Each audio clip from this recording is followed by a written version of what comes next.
হিন্দু বিন্দু যেমন অতল পাহাড় তৈরি হয়, ঠিক তেমনি এই রাজ্যের বিধান সকল বিধানের কাছে একীভূত হয়ে যায়। তাই বলছি লীলাবতী, চম্পাবতী শুধু আমার একার মেয়ে নয়, সেই রাজ্যের রাজার মেয়ে। তার জীবন বিধান এই রাজ্যের সকল বিধানের সাথে একীভূত। তাহলে তোমার কৃতিত্ব কোথায় রইল বাবা? রাজার মত সব বুঝো, একবার বাবার মতো করে বোঝাতে দেখি। জগতের সকলে জানো বাবা কিভাবে রাজা হয়ে যায়। চম্পাবতী, আমাকে বলো, বাবার মতো ওই চিত্রের সাথে কি কোনো রহস্য আছে? চিত্র করে রাখা ছবিটা আমাদের রাজকুমারী ছুটিয়ে রেখেছে। না, সেদিন নামিয়ে বলা হয়েছে। ভেবেছিলাম ওই চিত্রের সাথে লুকিয়ে আছে কত শত নিদর্শন ঐতিহ্য, কিন্তু এখন দেখছি না। চম্পাবতী বলো। আছে বাবা, আছে। বাবা, আমার ইচ্ছা অনিচ্ছা আচার ব্যবহারের জন্য যে শাস্তি আমাকে দিতে প্রয়োজন পড়ে, সেসব শাস্তি তুমি আমাকে দাও।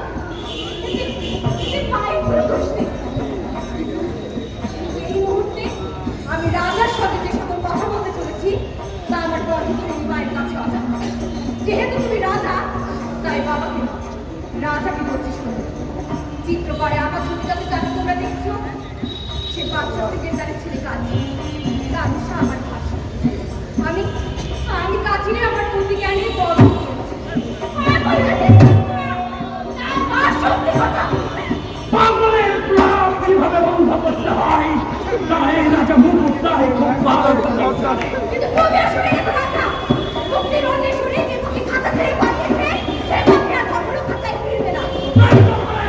প্রয়োজন হলে তোমার রাষ্ট্র দিয়ে দেবো।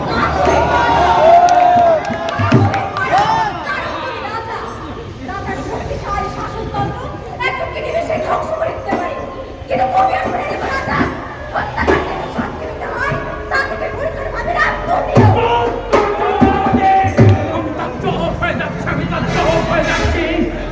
তোমার আমার এই কর্মের সামনে তুমি এর কথা বলতে পারছো,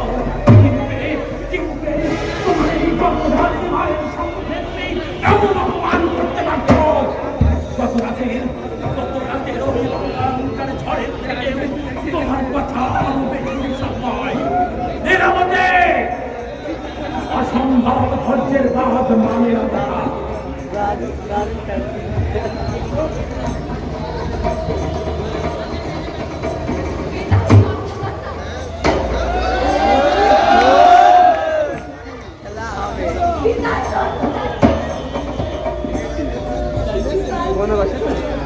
চলে দাও।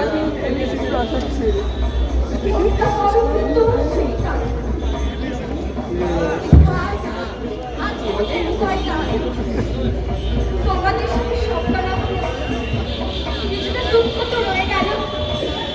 আমারে তুমি ক্ষমা করে দিও।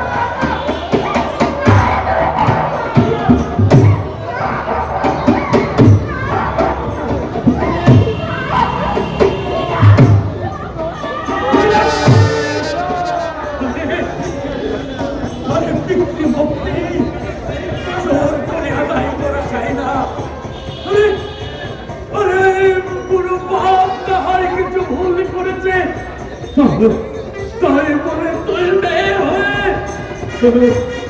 আমাকে এমন শাস্তি দেবে? আরে দুনিয়া, আরে বেঈমান দুনিয়া। এই অঙ্ক নাকি এই পানি নিয়ে যাও।